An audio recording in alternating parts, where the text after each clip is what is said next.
تعصب ڈیفائن ہوتا ہے، ہاں تعصب کہتے ہیں شناخت کے، کسی بھی انسان کی شناخت کے بہت سے حوالے ہیں، شناخت کے حوالوں کی ترتیب بگڑ جانے کے حال کا نام ہے تعصب۔ تعصب کا نتیجہ یہ ہے کہ انسان کو گوارا نہ کر سکے، اپنے سے مختلف انسان گوارا کرنا آپ کے لیے دشوار ہو جائے، انسان کو انسان گوارا نہ ہو پائے، یہ ہے تعصب کا عارضہ، یہ ہے تعصب کا پرابلم۔ یعنی مجھے اپنے سے مختلف انسان برداشت نہیں ہوتا، یہ ہے تعصب کا مسئلہ۔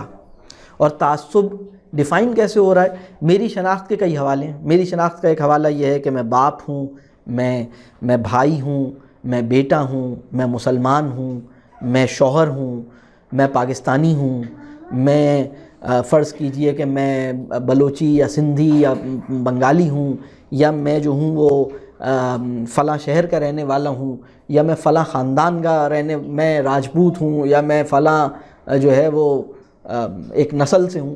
اب یہ جو شناخت کے حوالے ہیں، ریفرنسز آف آئیڈینٹی ہیں، ان کی ترتیب بگڑ جائے، میرے لیے شناخت کا وہ حوالہ زیادہ اہم ہو جائے جسے اہم نہیں ہونا چاہیے۔ یعنی میرے لیے حنفی ہونا مسلمان ہونے پہ مقدم ہو جائے، تو یہ تعصب ہے۔ میرے لیے فلاں جماعت سے تعلق اس شہر سے تعلق پہ مقدم ہو جائے، یہ تعصب ہے۔ میرے لیے فلاں برادری سے تعلق اپنے نیبرہڈ سے تعلق کے مقابلے میں اہم تر ہو جائے، یہ تعصب ہے۔ بات واضح ہو رہی ہے؟ یعنی جب ہم پہلی دفعہ حرم گئے حج کے موقع پہ، ہمیں احساس ہوا کہ ہم جتنی محنت سے میں حنفی یا مالکی یا جو کچھ بنایا گیا ہوں، مطلب اتنی محنت سے مسلمان نہیں بنایا گیا، مطلب ہمارا مسلکی احساس ہمارے ملی احساس سے زیادہ توانا ہے، ہماری ریجنل آئیڈینٹی ہمارے کلیکٹیو آئیڈینٹی سے زیادہ اسٹرانگ ہوئی ہے۔ اس کو تعصب کہتے ہیں۔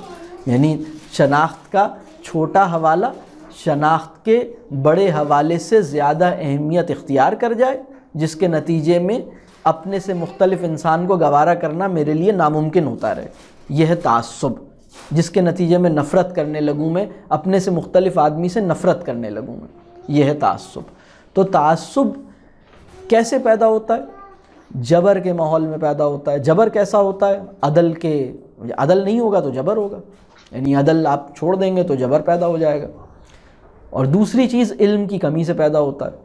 تو یہ دونوں چیزیں ہمارے یہاں موجود تھیں۔ اب دیکھیے ہماری صورتحال کیا تھی۔ ہم تیسرا دھاگا بن نہیں پائے، اس لیے کہ ہم نے تعلیم و تربیت کا انتظام نہیں کیا۔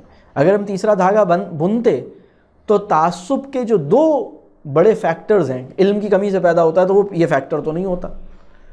پھر جبر یا زیادتی جو ہے وہ فرد اور فرد کی سطح پر ہوتی ہے، معاشرے اور معاشرے کی سطح پر ہوتی ہے، اور ریاست کی سطح پر بھی ہوتی ہے۔